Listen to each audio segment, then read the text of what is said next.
v sudém týdnu. Nikomu bránit nebudu, takže kdokoliv z lichého týdne se může zúčastnit cvičení, celého cvičení a i v závěru toho testu. Ale protože předpokládám, že někteří z vás tam mají jinou výuku, může se vám to s něčím krýt, tak pro ty jsem připravila, udělala jsem si průzkum a měli byste mít volno v úterý mezi 2. a 3. hodinou, by neměla být žádná výuka, která by vám to komplikovala. Takže ti, kteří se nemohou přihlásit v těch daných termínech těch cvičení, to znamená ve středu buď před tou 12. hodinou, anebo potom kolem té půl druhé, tak pro ty jsem připravila výjimečný termín v úterý 3. listopadu od 14:30 do 15 hodin. Takže toto je speciálně termín, který je připraven pro ty, kterým se ta výuka s něčím kříží. Ale samozřejmě nebudu bránit nikomu, kdo se cítíte, kdo jste schopni to bez problémů splnit, tak se můžete tohoto testu zúčastnit i před těmi cvičeními.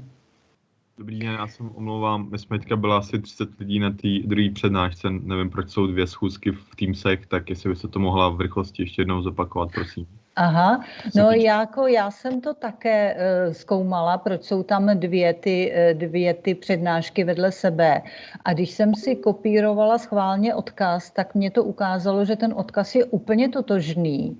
Tak jsem považovala, že je to nějaká systémová duplikace, nedokážu si to vysvětlit, ale jestli teda se připojujete jinam, tak to asi budu muset se obrátit na techniky a zkusit to řešit. Jo? Já děkuji za upozornění, ale také mě to vrtalo hlavou. Už 14 dní mi to vrtá hlavou, protože jsou tam vedle sebe dva ty odkazy na tu samou přednášku. Takže prosím vás, ještě jednou v rychlosti. Týká se to prvního zápočtového testu. Pro studenty, kteří jsou řádně přihlášeni v sudém týdnu na cvičení, tak ten první test bude vždycky v závěru toho cvičení. Cvičení bude pouze 60 minut a zbývajících 30 minut budete mít na splnění testu.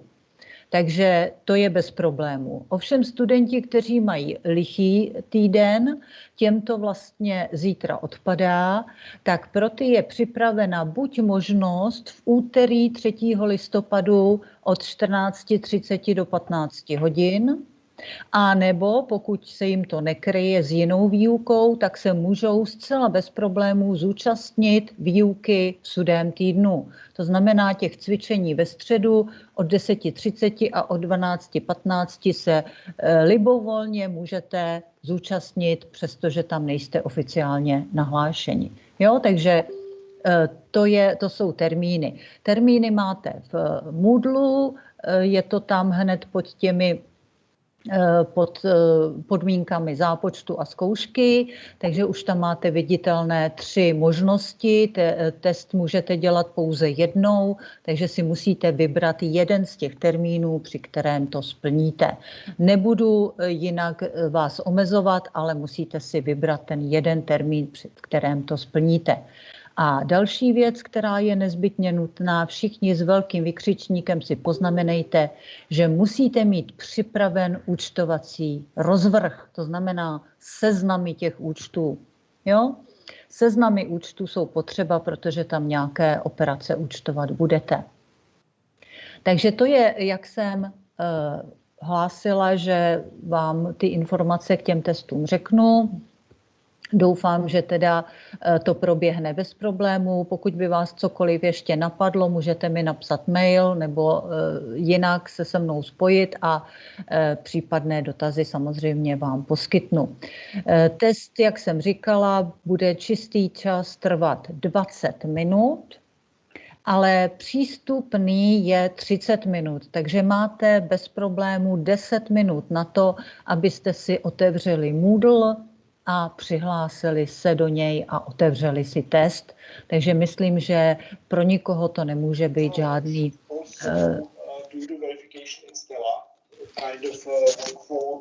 Tak, nějaký ruch tam slyším, tak nevím, jestli to byl dotaz, nebo jestli to byl omyl.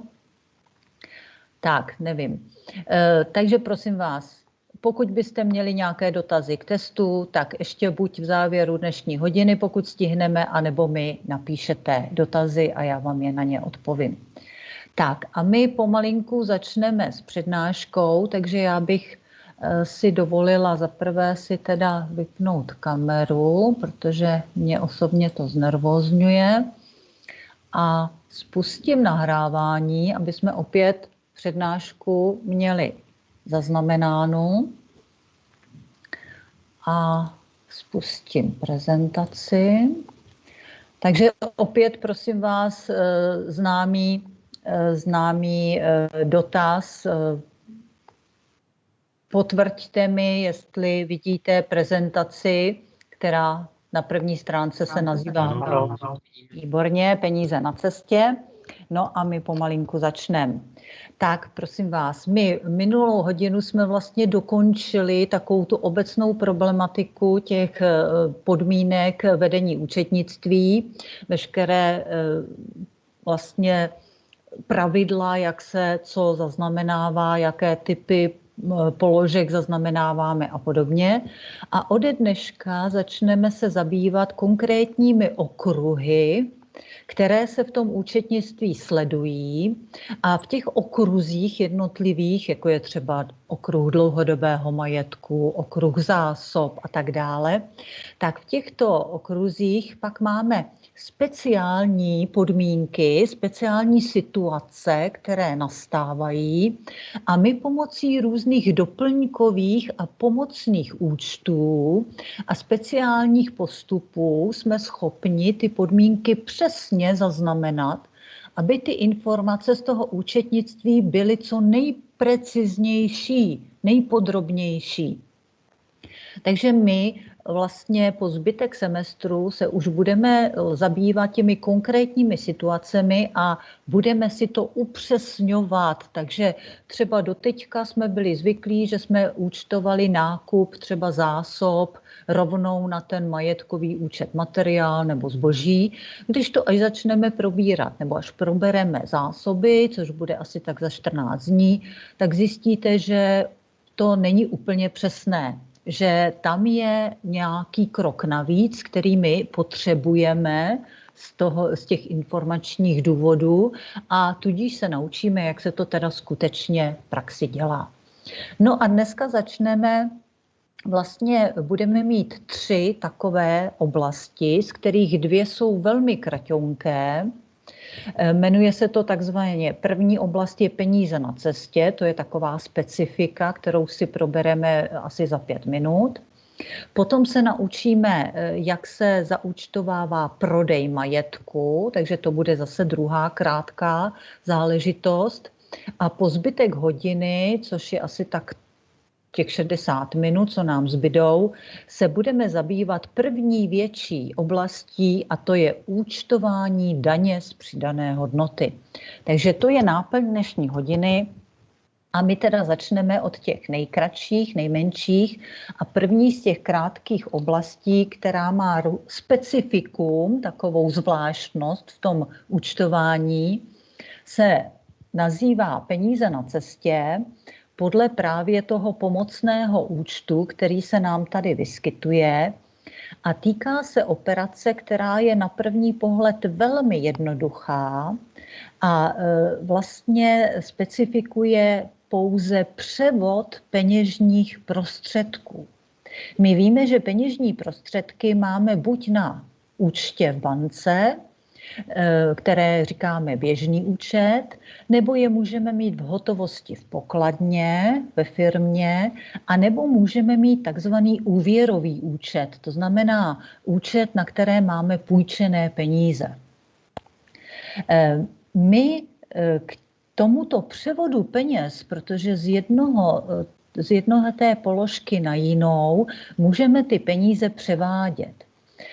My se v rámci základu účetnictví naučíme pouze převádět peněžní prostředky z běžného účtu do pokladny nebo obráceně.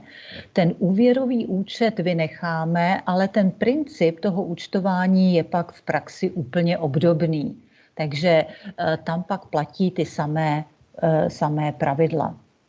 Takže si představte, že jsme v situaci, kdy já mám, třeba jsem v podniku něco prodávala v hotovosti zákazníkům a v pokladně, to znamená ta hotovost té firmy, mi tam se třeba naskytlo, já nevím, větší množství peněz, mám tam třeba několik tisíc korun a nechci je nechávat ve firmě, v té pokladně, i z bezpečnostních důvodů, takže tyto peníze z té pokladny vyberu a odnesu je do banky a vložím je do banky. Takže já jsem vlastně z jedné položky, z té pokladny jsem ty peníze odebrala, takže tam zaúčtuju mínus na straně dal a naopak do běžného účtu v bance mi ty peníze přibyly. Takže ta operace v principu je nesmírně jednoduchá. A co nám to komplikuje? Pro to zaúčtování v tom systému účetnictví nám to komplikuje jeden jediný důvod, a to je, že já už jsem minule se zmínila, že ke každé operaci, kterou v účetnictví zaznamenáváme, potřebujeme doklad. Oficiální účetní doklad, který má svá specifika, ty se naučíme na konci semestru. A téměř ke všem těm operacím stačí ten doklad jeden o tom, že teda na jedné položce došlo ke změně. Kdežto v tomto případě, pokud se to týká peněžních prostředků, tak zde je potřeba doklad pro každou tu položku těch peněžních prostředků. Takže já, abych to mohla zaúčtovat, tak musím mít jak doklad o tom, že mi to ubylo z pokladny. Tomuto dokladu se říká výdajový pokladní doklad. A zároveň musím mít ale doklad o tom, že to přibylo na účtě v bance a proto je doklad, který se jmenuje výpis z účtu. A možná i sami víte, že výpisy z účtu jako oficiální doklad o tom, že máte někde u banky účet, se poskytuje pouze jednou po ukončení nějakého měsíčního cyklu. Většinou je to shodné s kalendářním měsícem, ale nemusí. A tento výpis ale většinou v momentě toho převodu těch peněz nemáme. Ten výpis účtu já mám k dispozici, až když se ten měsíc ukončí a já si ho buď vytisknu z toho nějakého internetového bankovnictví, anebo dřív chodili poštou ty výpisy, chodili v obálce, přišel oficiálně výpis účtu. No a tady já právě se dostávám k situaci, že bez toho dokladu já tu změnu na té dané položce zaúčtovat nemohu. Protože kdyby přišla kontrola, tak bez toho dokladu vlastně já nemůžu dokázat, že ta změna na té položce proběhla. A to je důvod, proč tuto jednoduchou operaci, která v tom našem případě výběr peněz pokladny a vklad na běžný účet by znamenala pokladna dál a běžný účet má dáti, tak já tuto jednoduchou operaci musím rozložit do dvou po sobě jdoucích kroků, které jsou odlišeny časově přesně podle toho datumu, kdy mám k dispozici ty doklady. A tady na tom slajdu, který tady vlastně vám promítám, vidíte, že já vlastně tuto jednoduchou operaci musím rozdělit, takže já jsem třeba dneska vybrala ty peníze z té pokladny, takže zaúčtuju pokladna dal dneska a ta pokladní mi vyhotoví na místě ten doklad, který se nazývá výdajový pokladní doklad. A podle tohoto dokladu právě tuto operaci pokladna dal zaúčtuju.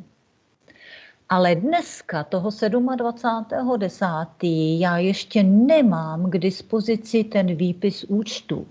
Takže já sice tuším, že když jsem to v té bance tam vložila, že mi to na tom účtě přibylo, ale prosím vás, tušení se neúčtuje. Jo?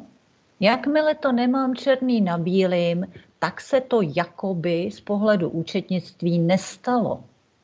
Takže já dneska nemohu zaúčtovat přírůstek na běžném účtě.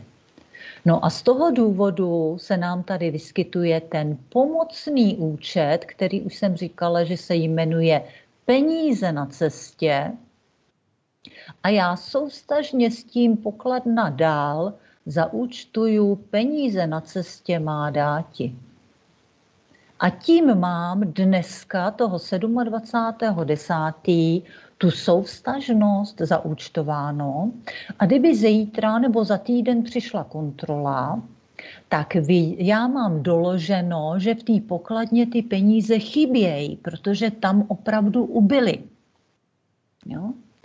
No a počkám až na 1. listopadu, kdy já si stáhnu oficiální výpis účtu, takže si z internetu vyjedu oficiální doklad, který se nazývá výpis účtu, a na tomto výpisu účtu bude za celý ten říjen veškeré ty obraty a já tudíž tam najdu, že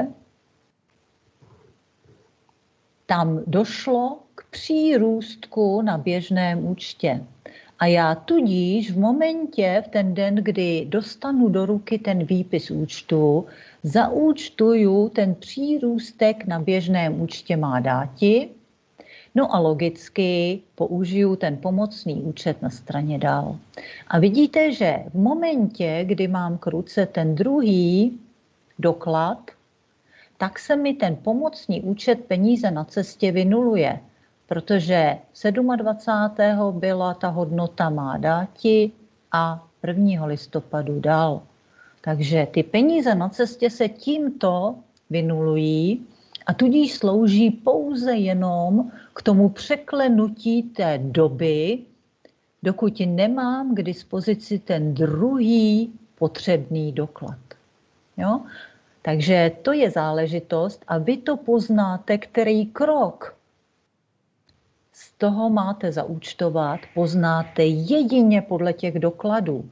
Takže prosím vás, ty operace jsou většinou téměř shodné a vy se musíte podívat při převodu peněžních prostředků, jaký máte k dispozici doklad a podle toho dokladu pak zaúčtujete vždycky jenom tu položku, na kterou máte doklad. Takže když máte doklad výdajový pokladní doklad, anebo to může být naopak příjmový pokladní doklad, kdybyste to tam vkládali, tak zaúčtujete jenom pokladnu.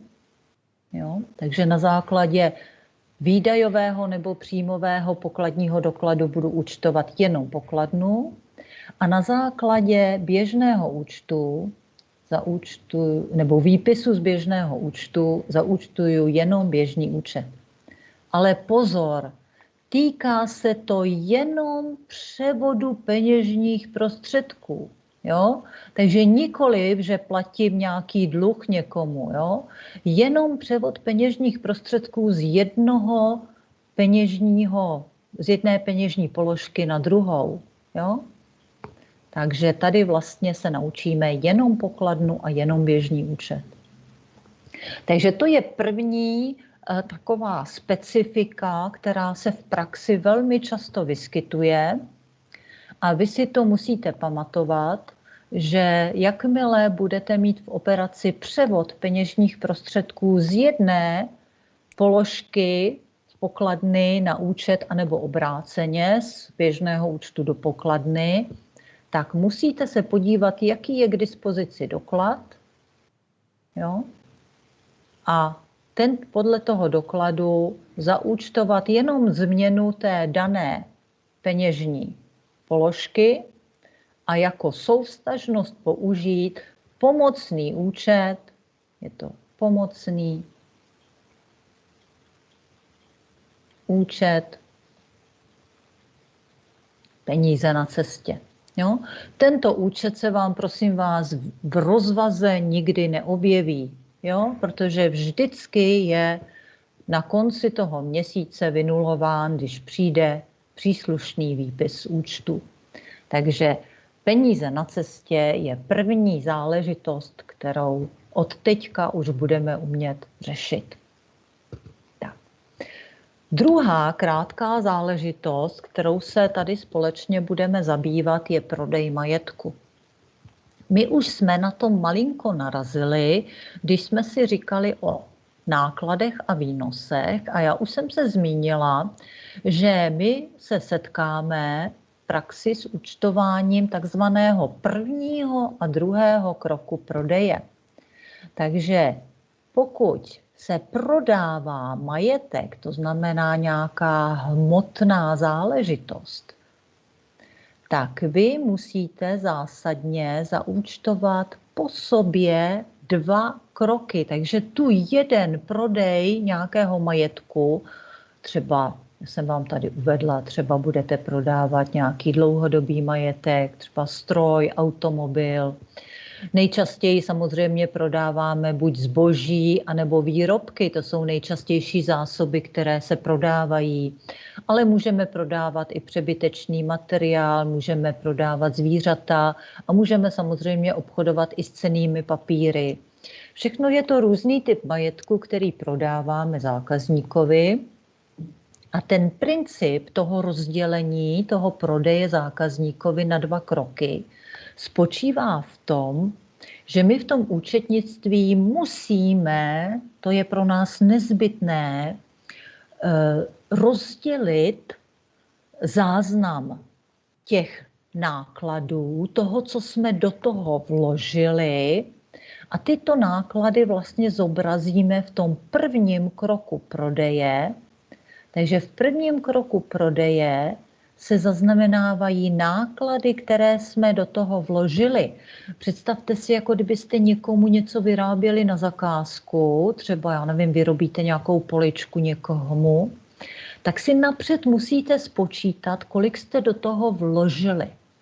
A jsou to ty interní ceny, to, co jste do toho skutečně dali, a my potom z ekonomického pohledu, protože vy to pak samozřejmě bereme i toho průniku do těch ekonomických věd, tak ty interní ceny jsou tvořeny různými metodikami, jak jsou stanoveny. A my se konkrétně v rámci základu účetnictví naučíme 3 metody, jak vypočítat interní neboli ty vnitřní ceny. A to je buď, že se naučíme stanovovat zůstatkovou cenu dlouhodobého majetku. Takže ta zůstatková cena je právě pro nás ta hodnota těch nákladů, kolik nás to stálo. Nebo se naučíme takzvanou pořizovací cenu u zásob nakupovaných, anebo i u dlouhodobého majetku nakupovaného. Takže pořizovací ceny jsou také metoda, jak se stanovuje ta interní cena toho majetku. No a u vlastních zásob jsou to metoda vlastních nákladů. Takže tam se spočte všechno, co se do toho výrobku vložilo, a to je hodnota, ta naše interní cena. Tak jak jsem říkala, když byste vyhotovovali třeba tu poličku nebo byste upekli někomu dort, tak veškeré ty vstupy, které jste na to potřebovali, suroviny, vaší práci, energii, která vás to stála a podobně, tak to jsou metody, jak vy stanovíte tu interní cenu, a ta celková cena je vyjádřena pomocí nákladů a my tomu říkáme první krok prodeje. Jo? Takže to, abyste pochopili, proč ten první krok prodeje je tvořen. No a potom teprve nastane ten druhý krok prodeje, kdy my vlastně realizujeme ty výnosy v těch prodejních neboli tržních cenách, kdy k tomu vlastně nákladu přičteme nějaký rabat A to nám vytvoří tu tržní cenu, kterou nabídneme zákazníkovi. Takže tento princip je vlastně potřeba splnit tím, že ten prodej, který vy doteďka jste si vlastně spojili jenom do jednoho úkonu, tak musíme rozdělit do těch 2 po sobě jdoucích kroků. A vypadá to následovně. Za prvé už jsem řekla, že v tom prvním kroku to poznáte podle toho, že ta cena je interní nebo vnitropodniková, se jí také říká. Takže já jsem si tady vzala za příklad, že budeme prodávat zboží jako nejtypičtější zásoba, s kterou se obchoduje.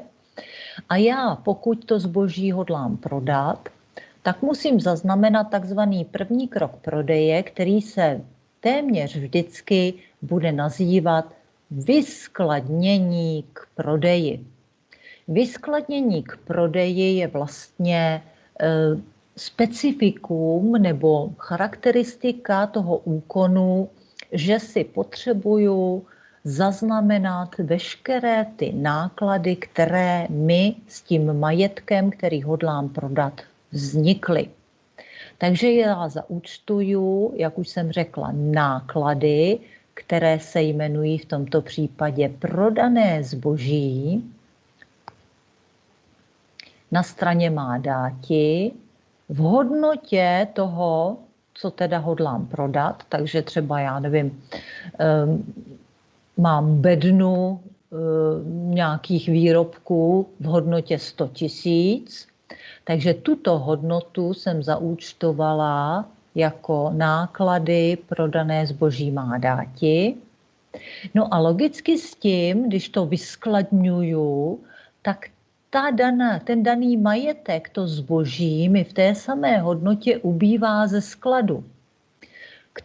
K této operaci máme, prosím vás, doklad, který se nazývá skladová výdejka. Takže operace vyskladnění zboží k prodeji bude na základě dokladu, který se nazývá skladová výdejka.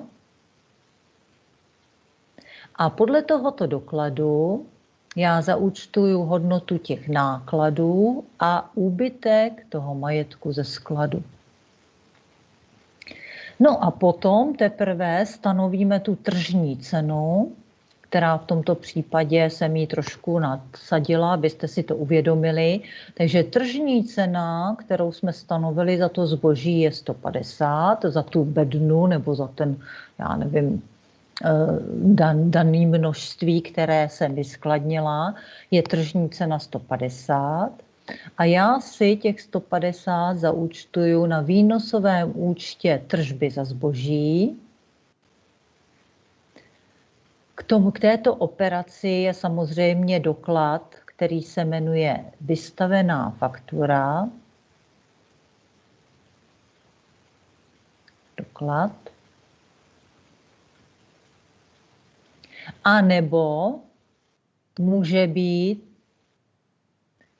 doklad příjmový pokladní doklad.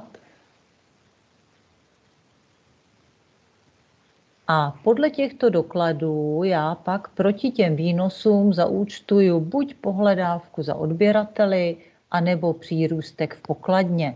A vidíte, že ta samá hodnota vlastně se mi objeví potom proti těm výnosům, buď jako pohledávka, která mi třeba za 14 dní mý zákazníci zaplatí, anebo přímo přírůstek pokladně podle toho, který ten doklad k té operaci patří.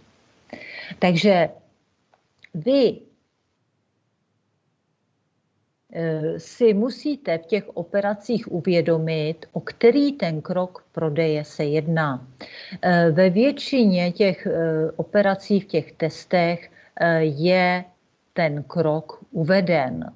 Jo? Takže usnadnili jsme vám tu orientaci v tomto prodeji tím, že téměř u všech těch operací je uveden, o který krok prodeje se jedná.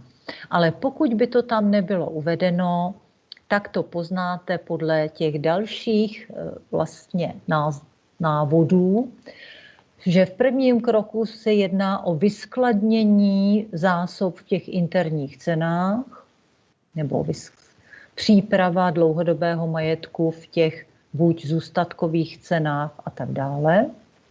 A v druhém kroku prodeje je to vždycky zásadně v těch tržních cenách. Takže jakmile uvidíte tržní cenu, tak musíte vždycky účtovat výnosový účet tržby. Přímo vás to navádí, ten název tržní neboli prodejní cena. Takže prodej zásob si pamatujte, nebo zásob, nejenom zásob, prodej majetku zásadně ve dvou od sebe oddělených krocích. Uvedla jsem vám tady příklad, abyste si uvědomili, že skutečně takto a může ten první a druhý krok následovat i hned za sebou v ten samý den, ale mezi tím může být i nějaký časový odstup. Takže já si můžu vyskladnit zboží k prodeji třeba v pondělí a pak tu fakturu vystavit zákazníkovi třeba až za týden nebo za 2 dny, podle toho, jak situace nastává. Takže vidíte, že skutečně první krok prodeje, máme k tomu skladovou výdejku a ta hodnota bude třeba, jako byla v tom předchozím příkladě, za 100 000 a pak následuje druhý krok prodeje, kdy zaúčtuju tu tržní cenu 150 000. Jo? Tak a to jsou záležitosti, na které se musíte si zvyknout hledat v těch textech, těch operacích. Zrovna tak je to třeba u nepotřebného materiálu. Říkali jsme si, že materiál, který nepotřebuji, tak můžu prodat. Zase mám skladovou výdejku na hodnotu nějakého materiálu. Řekněme, že mi ve skladu zbyl materiál třeba za 30 000. Ale teď pozor, tady v tomto případě, pokud prodáváte nepotřebný materiál nebo nepotřebný dlouhodobý majetek, tak ta prodejní neboli tržní cena nemusí odpovídat té hodnotě, kterou vás to stálo.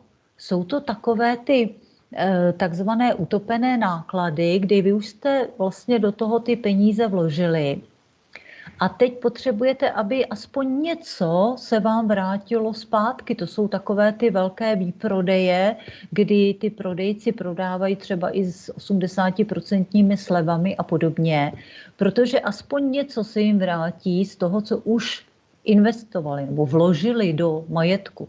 Takže pro nepotřebný prodaný materiál klidně můžete prodat jenom za 20 000.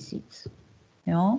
Takže i ta tržní cena v tomto případě vůbec nemusí být vyšší než ty náklady, které jste do toho vložili.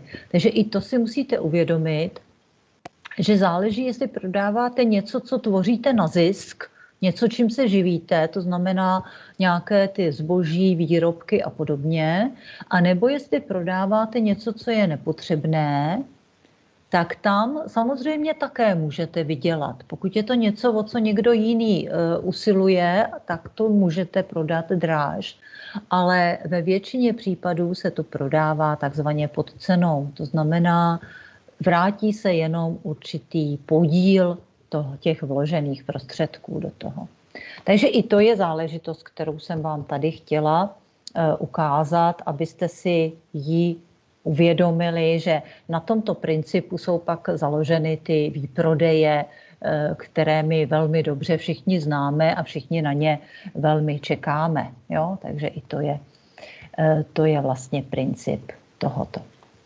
Tak. Takže to je prodej a dostáváme se k třetí záležitosti, která nám bude trvat trošku déle a ta se nazývá daň z přidané hodnoty. Určitě jste všichni už slyšeli, že tato daň existuje.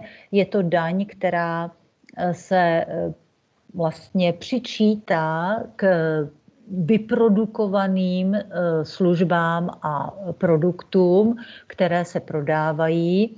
A tato daň se pak odvádí státu do státního rozpočtu a slouží pro ty obecné potřeby státu. Než si vysvětlíme, jak se daň z přidané hodnoty v účetní jednotce zaznamenává a co z toho pak vyplývá, tak si velmi rychle řekneme takové ty obecné zásady daní, aby jsme vůbec věděli, o čem mluvíme. Takže daně obecně představují vlastně nenávratnou platbu, kterou stanovuje stát a pomocí finančního úřadu vlastně stát tyto daně vybírá a slouží pak k úhradě těch společných potřeb společnosti. Takže prosím vás, daně jsou samozřejmě nepříjemné, nikdo je nemá rád, nikdo je nechce platit, ale bez daní by státní společnost nemohla fungovat. Protože je spousta věcí, které se z toho musí nezbytně hradit, jako jsou různé, já nevím, silnice, osvětlení, zdravotní péče, policie, armáda. Všechny tyhle záležitosti jsou hrazeny z těch vlastně společných prostředků. A pokud by se neplatily daně, tak bychom na ně neměli. A ten stát nebo vůbec společnost lidí by nemohla existovat. Jo? Takže je to velmi nepříjemná záležitost, ale musíme se s ní psychicky smířit, že teda existuje a bez ní to nejde. Ale samozřejmě čím nižší, tím lepší a pak záleží teda na tom, jakým způsobem ten stát hospodaří a jakým je schopen ty daně případně snižovat a šetřit. Tak. Takže to jenom na úvod, aby jsme věděli, proč se teda s daněmi musíme zabývat. No a v rámci té obecné problematiky se musíme naučit, že existují dva základní pojmy, které se musíme naučit rozpoznávat, a to je takzvaný plátce daně a poplatník daně. A každý ten pojem znamená, prosím vás, něco jiného. Plátce daně je buď subjekt, podnik, anebo i osoba, která tu daň podle určitých pravidel daných zákonem vypočítá, to znamená, většinou jsou to nějaké přesně dané sazby, podle kterých se ta daň zjistí, a tu daň odvádí v určitých termínech do toho státního rozpočtu. Ale tato daň toho plátce nezatěžuje, protože on ji právě vybírá jako součást nějakých těch produktů, které prodává. Kdežto poplatník je objekt nebo osoba, kterou ta daň skutečně zatíží. On ji vlastně ze svých vlastních soukromých prostředků musí uhradit. No a podle těchto dvou rozdělení, jestli je subjekt plátce nebo poplatník, my daně pak rozdělujeme na dvě základní skupiny, kdy máme takzvaně přímé daně. A v tomto případě je plátce i poplatník jeden subjekt. Mezi přímé daně patří takové ty, co vy nejvíc znáte, jako je daň z příjmů, z vaší mzdy nebo platu. Jsou to daně z nemovitostí, daně dědické a tak dále. To jsou daně přímé, které tím, že vy jako poplatník vás to zatěžuje, tak tyto daně jsou pro toho. Takže poplatník ho to zatíží, ale zároveň vystupuje i v roli plátce, protože tu daň musíte poslat tomu finančnímu úřadu. Takže ten poplatník, kterého to zatíží, je zároveň ten, který tu daň odvede státu. A tyto daně, tím, že vás to zatěžuje, jsou pro ten daný podnik nebo pro toho jedince nákladem. Takže tyto přímé daně se účtují do nákladů té dané firmy. Jo? Ovšem existují i daně nepřímé, kdy vlastně plátce je ten podnik, který prodal nějaký produkt a ten produkt obsahoval tu nepřímou daň jako součást té celkové částky a vlastně ten poplatník je ten zákazník, který si ten produkt koupil. Jo? Takže poplatník je někdo úplně jiný. Zatíží vlastně ta daň, zatíží toho zákazníka. No a ta firma, ten plátce, tu daň z té celkové částky pouze oddělí a potom v určitém termínu odvede do státního rozpočtu. Takže daně nepřímé nejsou pro tu danou firmu náklady.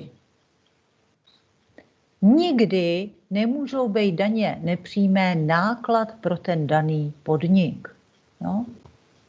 No a mezi nepřímé daně my v České republice známe dvě položky a to je daň z přidané hodnoty, kterou si tady probereme.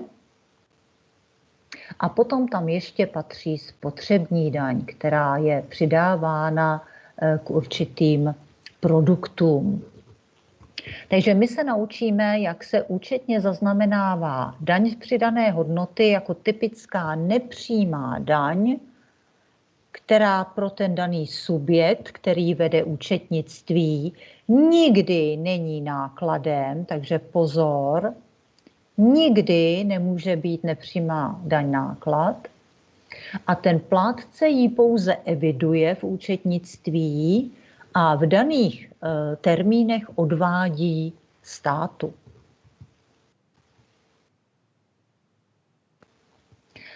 Daň samozřejmě, jako všechny ostatní daně, vychází ze zákona, který se speciálně je pro daň z přidané hodnoty sestaven, takže kdo by se tím pak chtěl podrobněji zabývat, tak je zákon číslo 235 o dani z přidané hodnoty, který nám popisuje veškeré náležitosti a mimo jiné říká, že DPH je nejenom nepřímá daň, ale ještě navíc je takzvaně vícestupňová, protože ten daný produkt téměř vždycky prochází různými stupni od jednoho podniku přes druhý, tak jeden je třeba prvovýrobce, pak je nějaký další zpracovatel, pak je tam třeba následuje obchod a až se to teprve dostane k tomu konečnému zákazníkovi.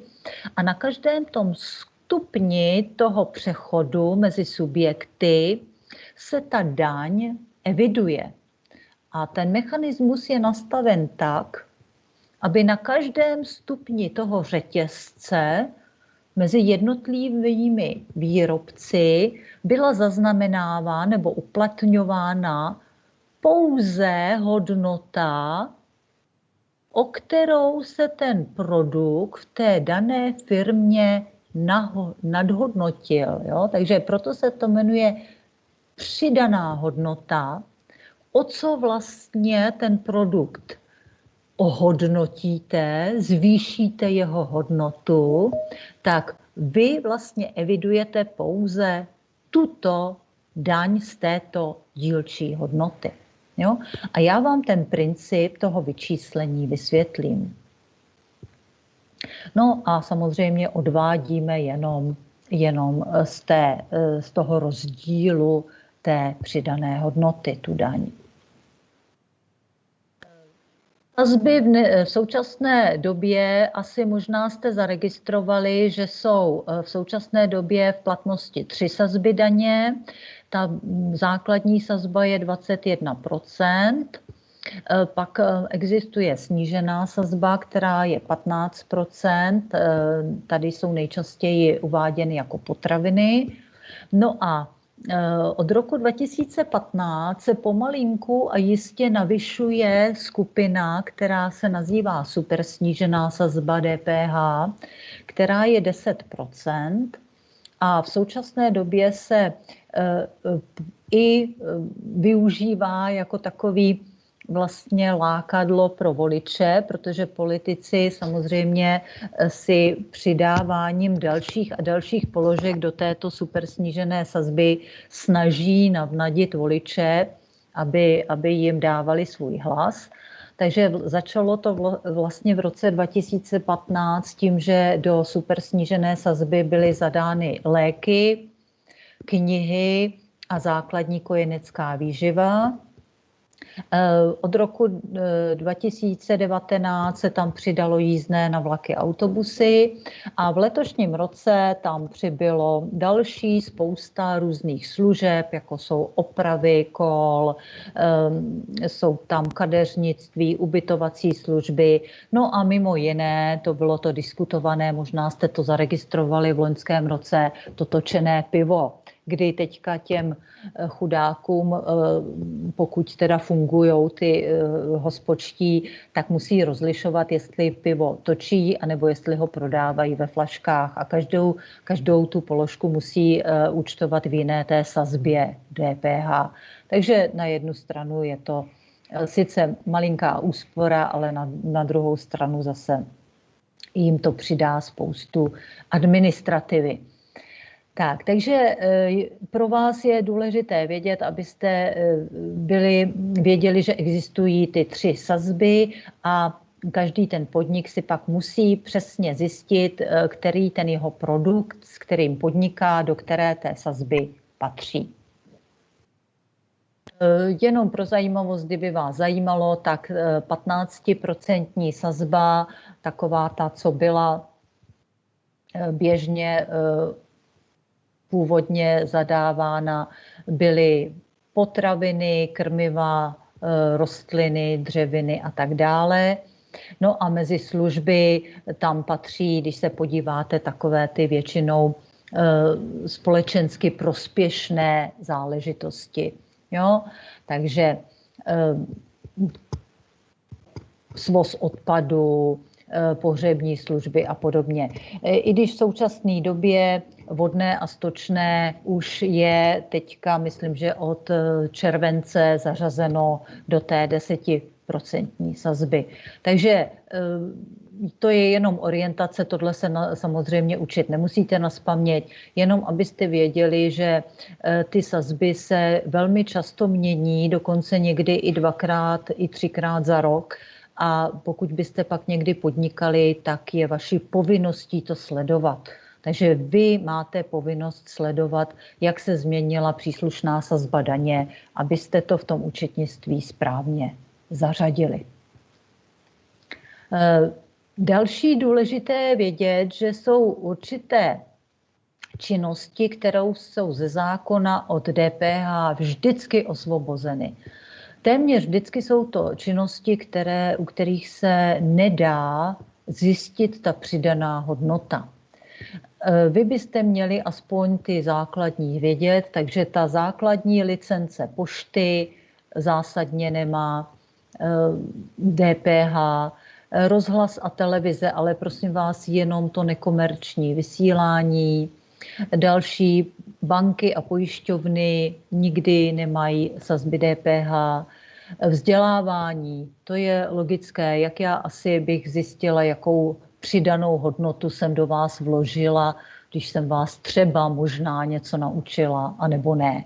Jo, takže je to opravdu záležitost těchto typů činností. Zdravotnické služby, sociální služby a tak dále. Takže je potřeba aspoň tušit, že tyto činnosti se nikdy v rámci DPH nezaznamenávají. Tak a dostáváme se k tomu hlavnímu, k tomu mechanismu, jakým způsobem vlastně ten podnik tu daň zaznamenává a potom, co z toho pro ten podnik vyplyne. Tak já jsem si dovolila připravit takový schéma, na kterém vám to se pokusím vysvětlit. Takže jsem tady zvolila 3 fiktivní, je to samozřejmě velmi zjednodušený model, takže víte, už sami víte, že každý zjednodušený model je svým způsobem nepřesný, takže musíme to brát trošičku s rezervou, jenom abychom byli schopni si to představit. Takže si představte, že obchodní závod A je nějaký prvovýrobce, nějaký zemědělec, který fiktivně nic nekupuje, ale produkuje nějaké výrobky, třeba vypěstuje zeleninu a tuto zeleninu prodává, a já jsem tady zaznamenala, že ji prodává v tržní ceně 100. A k této ceně si musí ze zákona připočíst tu sazbu daně. Takže my budeme třeba vycházet z té 15% sazby třeba. To vůbec nezáleží, která ta sazba je, ale pro náš příklad si řekneme, že to 15% sazba.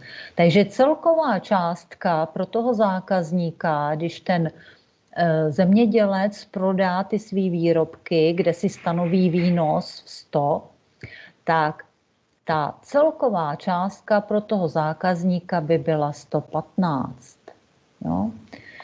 Ten zákazník, který to od něho koupí, je obchodní závod B, který tu zeleninu zpracovává třeba do nějakých zeleninových směsí.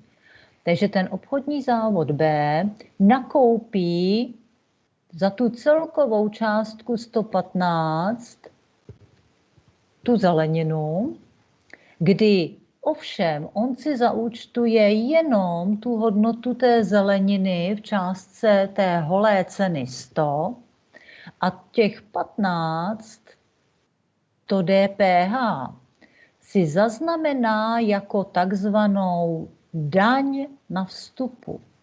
Takže každý ten podnik pak má příslušný účet, který si za chvíli ukážeme. Samozřejmě ten účet se bude jmenovat DPH. A tento závod B si těch 15 v momentě toho nákupu oddělí od té celkové částky toho nákupu a zaznamená ji jako daň na vstupu na účtu DPH. No, udělá z toho nějaké směsi a ty směsi vyhodnotí jako tržní cenu 200. Opět zůstaneme u té 15% sazby a k té tržbě 200 musí ze zákona připočítat tu příslušnou sazbu, která v tomto případě bude 30. Takže ta celková prodejní cena tržby, včetně té daně, pro toho dalšího zákazníka je 230. No a v tomto případě těch 230 bude nějaký ten obchod, který to zase nakoupí, zaznamená si nákup těch směsí za 200, takže to je pro něj ta vstupní hodnota těch zásob. A těch 30 je opět pro něj v jeho případě zase účet DPH, zase vstupní daň, kterou zaznamená zase ten druhý podnik na svým účtu DPH. Jo? Takže každý ten podnik má svůj účet DPH. Tady ten první výrobce taky má účet DPH, pokud je plátcem, ale ten tady nic nekupoval, takže ten má vstupní daň 0. A tak to jde, kdyby těch závodů za sebou bylo 15, tak to bude 15krát takto rozděleno. No a potom samozřejmě se musíme zabývat i tím prodejem. Ten prodej tady jsme si řekli, že ten obchodní závod A to prodal s tím navýšením o 15 000. A tato daň je pro něj daň na výstupu. Jakmile to prodává, tak je to daň na výstupu, kterou on si zaznamená na straně dal účtu DPH a výnos, ty tržby jsou pro něj výnosový účet. Jo? Tak. Takže zase každý ten podnik si zaznamená výnos v té holé ceně, je to konkrétně ten druhý krok prodeje, vy už víte, co to je, a tu daň, kterou k tomu připočítává, vždycky zase zaznamenává jako daň na výstupu. Tady, pokud by obchodní závod C prodával, tak v tomto případě by to bylo teda 300 jako výnos a k tomu 45 je 15% jako DPH na straně dál. A zase celková částka pro ty zákazníky je teda 345. Jo? Takže to je vlastně princip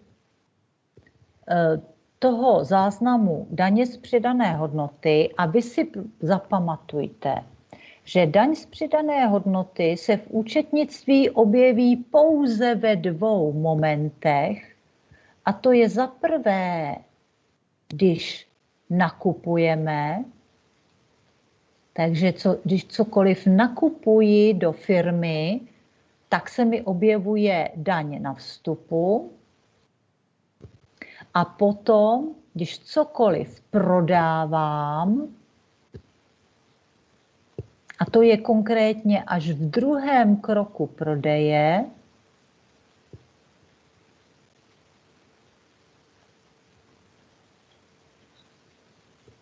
takže až v druhém kroku prodeje se mi teprve objeví daň na výstupu. V žádných jiných operacích, kromě těchto dvou, se daň z přidané hodnoty neúčtuje. Jo? Tak. No a my už jsme teda řekli, že takto si každý ten podnik na svém účtu DPH zaznamená ty daně na vstupu a daně na výstupu. A potom k určitému termínu, který se naučíme, konkrétně to bude buď měsíčně nebo kvartálně, každý ten závod zjistí takzvané saldo účtu DPH.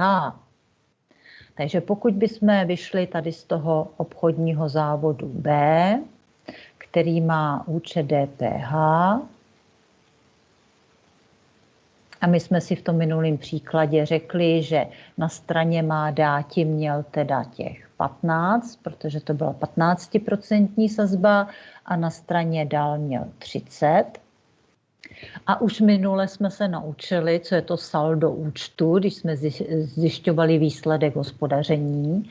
Takže my vlastně zjistíme rozdíl těchto dvou stran, což je 15. A i zde je, prosím vás, potřeba přesně vědět, co těch 15 znamená podle toho, na která ta strana je větší. Takže my říkáme, že to saldo je buď na straně dal, nebo na straně má dáti, podle toho, která ta strana je větší. Takže v tomto případě je saldo na straně dal. A pro tu firmu, za chvíli si to ukážeme, to bude takzvaná daňová povinnost. A toto je ta částka, kterou ta firma, ten plátce, odvádí finančnímu úřadu. Jo? Takže to saldo je vlastně to zdanění té nadhodnoty, protože vidíte, že on skutečně zdaňuje jenom rozdíl mezi tím, co nakoupil, a tou tržní cenou, kterou prodává. Takže on skutečně zdaňuje jenom tu nadhodnotu, kterou tomu produktu přidal. Samozřejmě tyto salda jsou pak odváděny k určitému datu měsíčně nebo kvartálně do toho státního rozpočtu, takže každý ten podnik tu svou dílčí daň z té nadhodnoty odvede státu. No a tu celkovou, ten součet, protože vlastně tady v tomto případě, když jsme si dělali ten příklad, byla 0, tady to bylo 15 a tady bylo 30 rozdíl. Takže ta celková daň, těch 45 za celý ten proces, kterým projde ten výrobek, pak zaplatí ten konečný spotřebitel té ceně toho produktu. Jo? Protože pro něj ten celkový produkt stojí 345 korun, kdy 300 je vlastně ta tržní cena toho produktu a 45 je ta daň, kterou zatíží toho spotřebitele, ale ten obchodní závodce ji vybere a vlastně ten podíl pak odvádí tomu státu.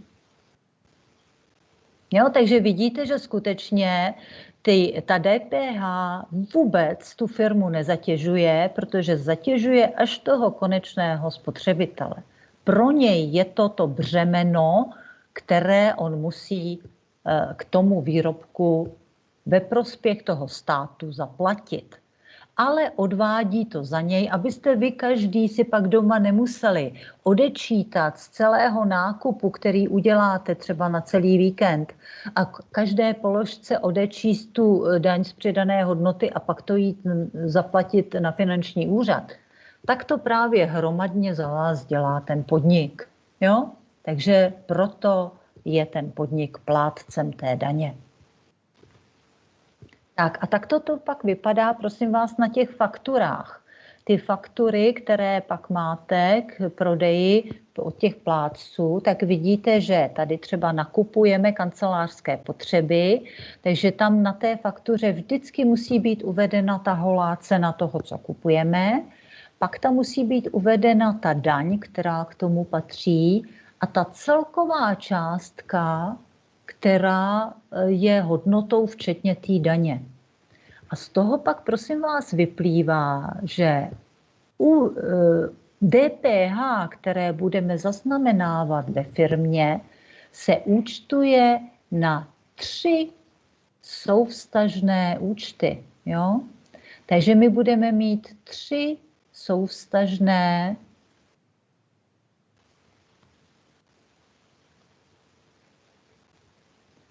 účty, ale vidíte, že vlastně vždycky součet těch dvou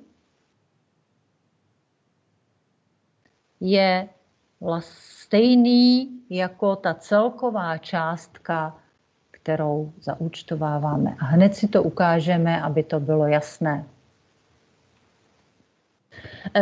Ještě než si ukážeme to vlastní zaúčtování, tak si musíte zapamatovat, že ne všechny firmy a ne všichni podnikatelé jsou plátci DPH. Abyste poznali, jestli jste plátci DPH, tak musíte sledovat takzvaný obrat výnosů, to znamená obrat těch svých tržeb, za 12 předchozích měsíců. Ale prosím vás, není to shodné s kalendářním rokem. Vy vždycky po ukončení každého měsíce musíte spočíst těch 12 předchozích měsíců. Takže já, když bych teďka ukončila říjen, tak musím 12 měsíců zpátky si spočítat, kolik jsem měla výnosů. A pokud jsem nepřekročila 1 000 000 korun, tak účtuji, jako kdyby DPH neexistovalo. Existuje pro mě jenom ta celková částka a nic nikomu neodvádím. Kdežto, pokud překročím ten 1 000 000 korun, tak se musím do 15 dnů zaregistrovat u finančního úřadu, dostanu evidenční číslo plátce DPH, a hned začnu podniku, přibyde mi teda ten účet DPH a hned začnu rozdělovat ty hodnoty, tak jak jsem vám teďka před chvílí řekla, na ty 3 souvztažné účty, kdy to DPH budu evidovat buď na vstupu nebo na výstupu. A potom ve zdaňovacím období, což je buď měsíc, což je nejčastěji, anebo případně u malých firem kvartál, já budu zjišťovat to saldo a odvádět je do státního rozpočtu. Jo? Tak a evidence té účetní jednotce jsme řekli teda, že je pouze v těch 2 momentech, kdy nakupuju, při jakémkoliv nákupu, tak eviduji tu daň na vstupu a na tom účtě DPH se bude evidovat na straně má dáti. A pak při druhém kroku prodeje, žádné jiné operaci, až pak v druhém kroku prodeje, budeme evidovat takzvanou daň na výstupu a tu budeme zaznamenávat na stranu dal účtu DPH. Je to logický, když nakupuju, tak to vstupuje do účetní jednotky, když to prodávám, tak to vystupuje. No a to účtování je pak následující.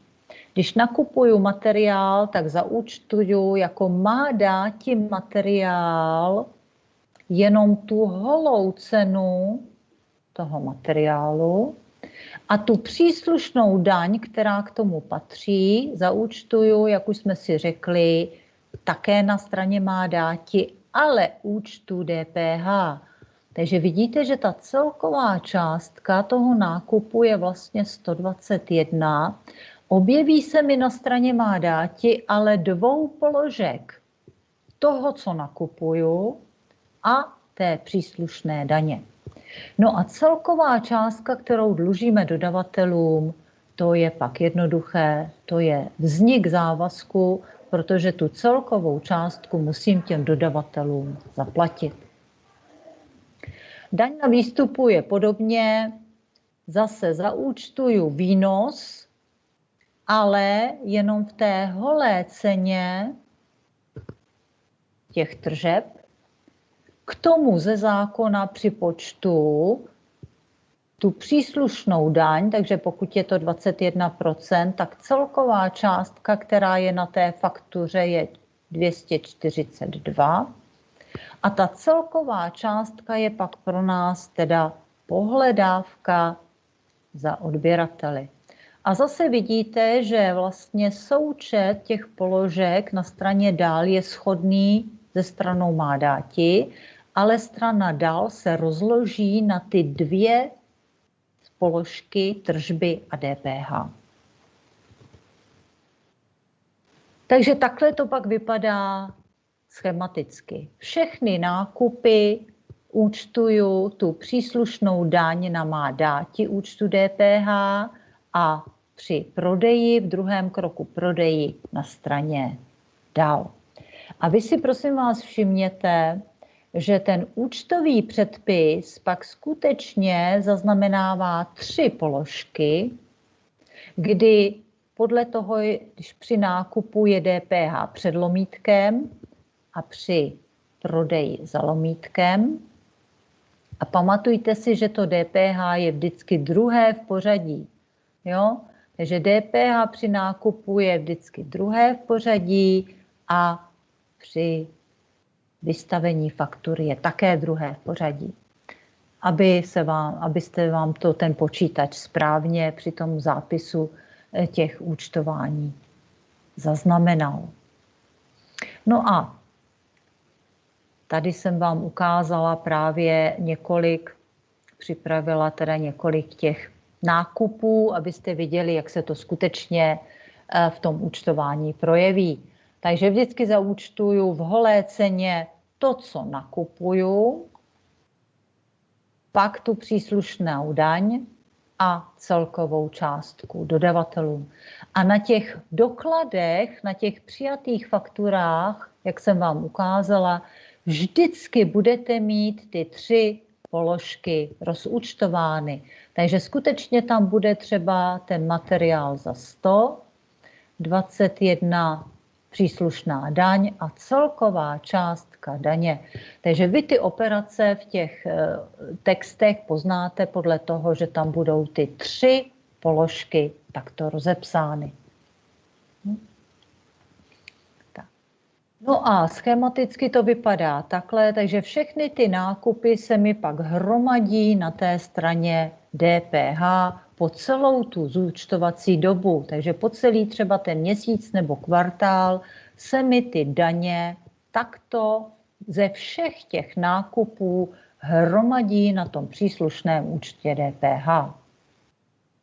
No a zrcadlově obráceně je to u daně na výstupu. Zase vidíte, že ať prodávám, co prodávám, vždycky se mi tam objeví tržby, to je ten výnos. Zase ta vystavená faktura bude obsahovat hodnotu tržeb, takže třeba 200 budou tržby, pak tam bude mít to příslušné DPH třeba 42 a celková částka, ta pohledávka. A všechny tyto hodnoty pak zaúčtujeme na ty příslušné účty tak, jak k tomu patří. Jo? Tak a zase podle dokladu už víme, že buď vystavená faktura, že je pohledávka, ale pokud máme příjmový pokladní doklad, tak účtujeme rovnou přírůstek v pokladně. A zase je to vždycky druhý krok prodeje. Jo? V prvním kroku prodeje se žádné DPH neúčtuje. Takže jenom v druhém kroku prodeje, kde účtujeme výnosy. Takže to DPH je vlastně vztaženo k těm tržbám, které si ten podnik účtuje. Tak a zase schematicky všechny ty tržby nebo všechny ty daně k těm tržbám, to DPH, které odvodíme z těch tržeb, se nám takto v tom zdaňovacím období hromadí na straně dál DPH. No a když uplyne zdaňovací období, takže buď měsíčně, buď na konci měsíce, anebo kvartálu, to znamená 3 měsíců, my vyčíslíme takzvané saldo DPH.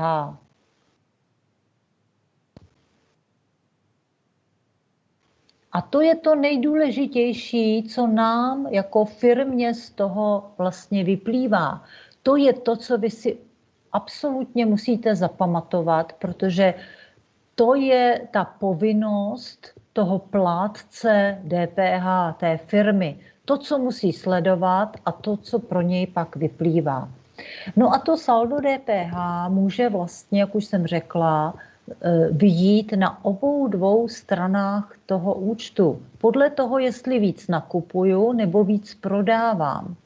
Takže já jsem tady připravila obě dvě ty varianty, kdy v první variantě jsme měli větší hodnoty byly na straně dál.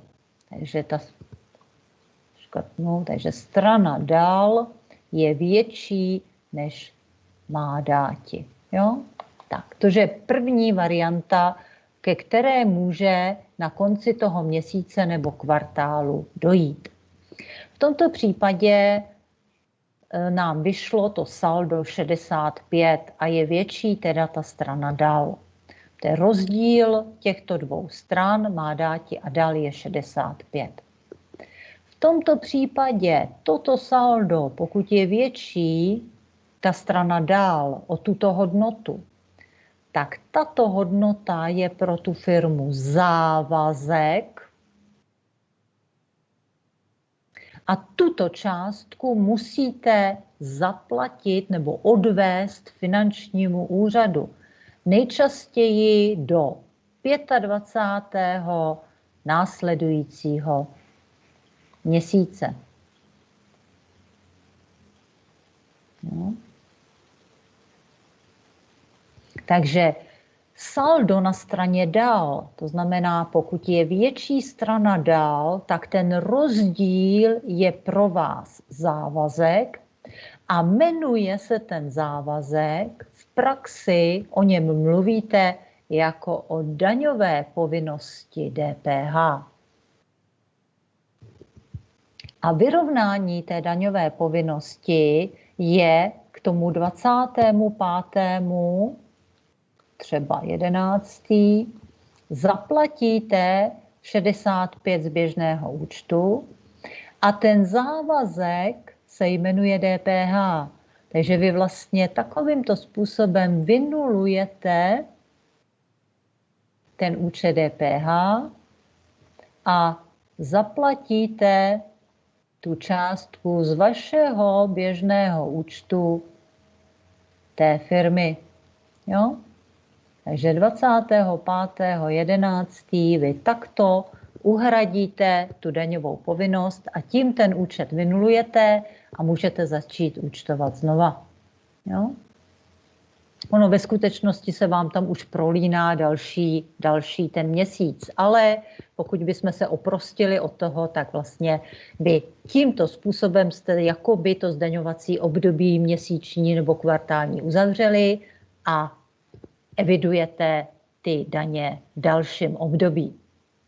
No ale samozřejmě může nastat druhá záležitost, takže v případě B jsme v jiném měsíci a naopak v tomto měsíci byla větší strana má dáti než strana dal.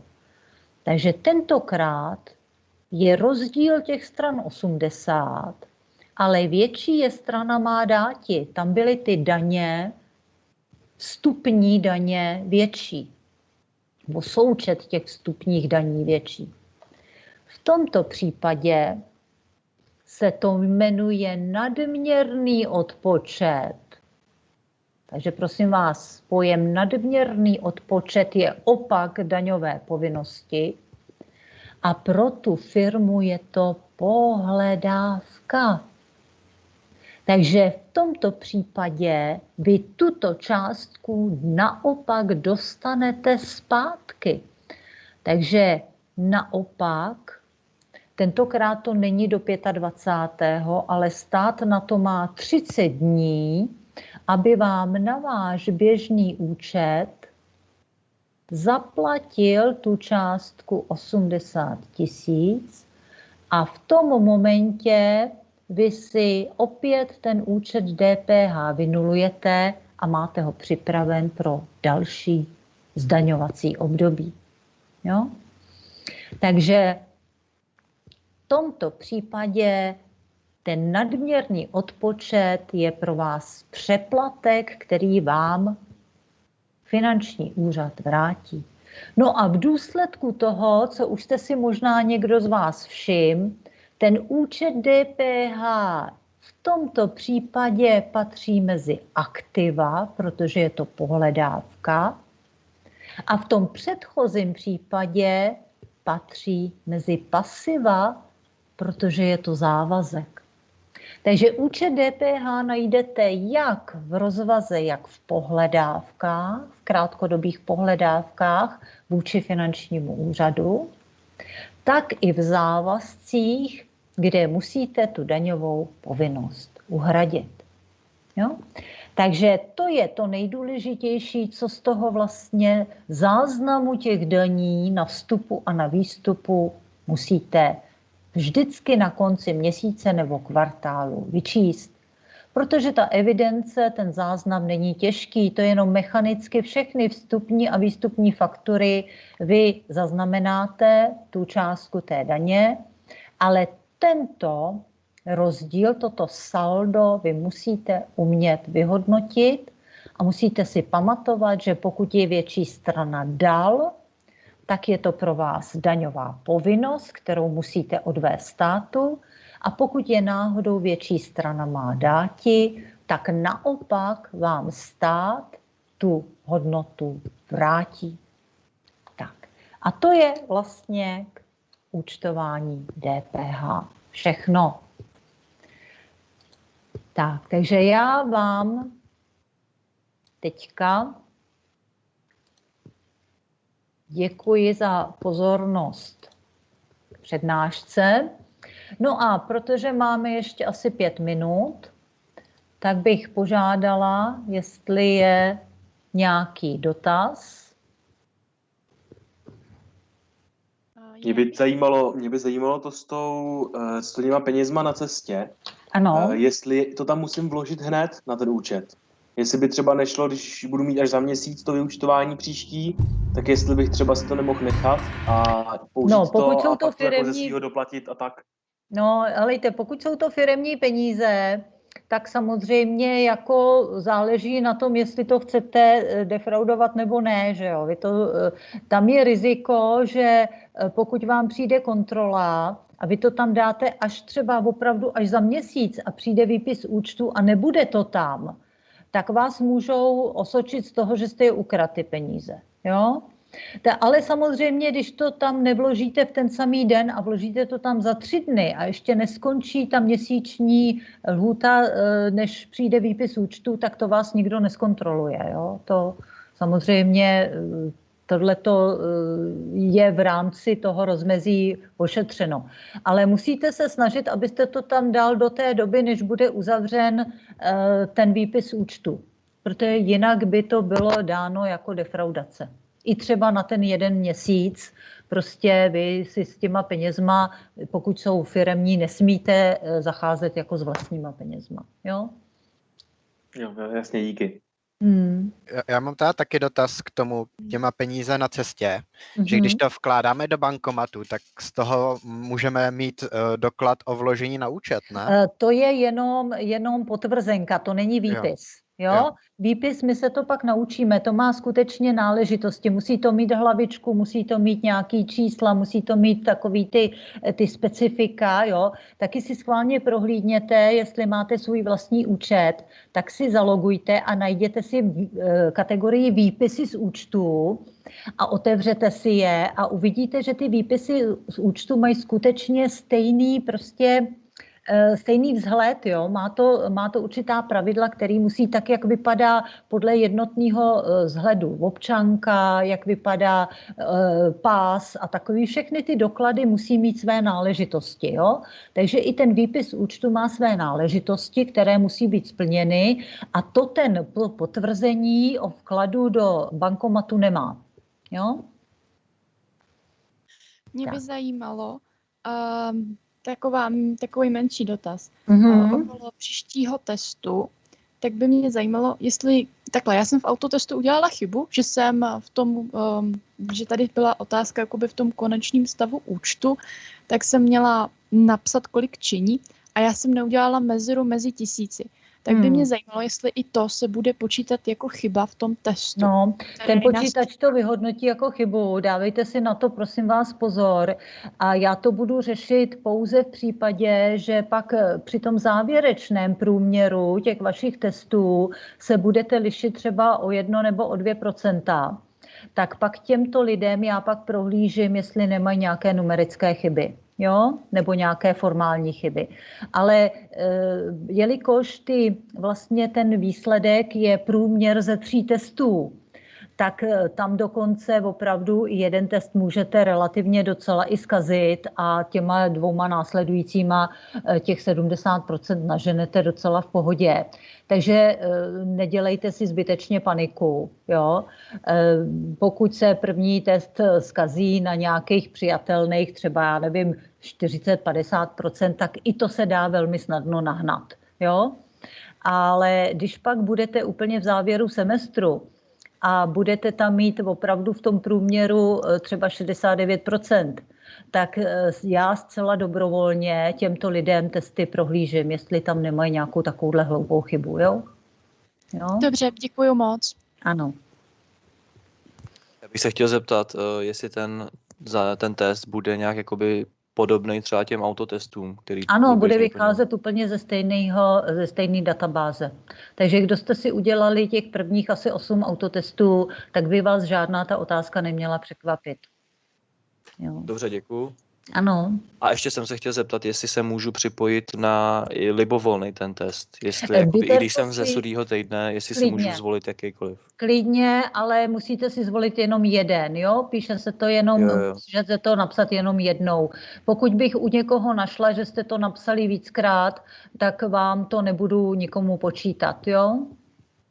Dobře, děkuju. Budeme se moct vracet v těch otázkách v tom testu? Můžete se vracet, můžete se. Děkuju. Já jsem se chtěl ještě zeptat, jak jsme teď na konci řešili ty daně, akorát to byla asi trochu hloupá otázka, s tím, že my když teda přeplatíme ty daně, tak nám to ten stát musí vrátit do toho příštího měsíce, do toho 25. A proč tím pádem vlastně musíme dělat to, doufám, že tomu tak říká, to daňové přiznání, pokud nám to vlastně ta firma neodvádí ty daně, tak tohleto obyčejný člověk musí potom na konci roku udělat, aby mu ten státy... Prosím vás, nesmíte plést daň z příjmu a daň z přidané hodnoty. To je něco úplně jiného. Jo? Vy v tom dani z přidané hodnoty si každý měsíc ověřujete, jestli jste nedělali větší nákupy než prodeje. V tom je jenom založeno, že tím, že každý ten podnik odvádí státu jenom tu přidanou hodnotu, tak když jste náhodou víc nakupoval, tak žádnou přidanou hodnotu nemáte. Jo, protože těch vstupů bylo víc. Proto je tam ten přeplatek. Ale nesmíte to zaměňovat z nějaký daně ze zisku. To s tím vůbec nesouvisí. Jo? To je o něčem úplně jiným. Jo, dobrý, děkuji za vysvětlení. Tak, ano. A co se bude dít, když mi v průběhu toho testu lehne počítač? Nebo připojení internetu? No, to bude docela problém.